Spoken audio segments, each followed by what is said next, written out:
મહેસાણામાં આજથી અનોખા પાયલટ પ્રોજેક્ટની શરૂઆત। રાજ્યસભાના સાંસદ મયંક નાયકે પાયલટ પ્રોજેક્ટની કરાવી શરૂઆત। સગર્ભાઓ માટે 22 લાખના ખર્ચે બસની સિવિલને ભેટ। બસના માધ્યમથી સગર્ભાઓ કરાવી શકશે નિયમિત હેલ્થ ચેકઅપ। ચેકઅપ બાદ મહિલાઓને ઘરે પરત ફરવા માટે પણ બસની સુવિધા।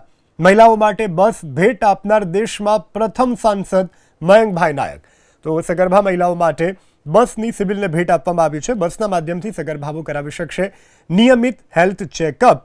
રાજ્યસભાના સાંસદ મયંકભાઈ નાયકે આ પાયલટ પ્રોજેક્ટની શરૂઆત કરાવી।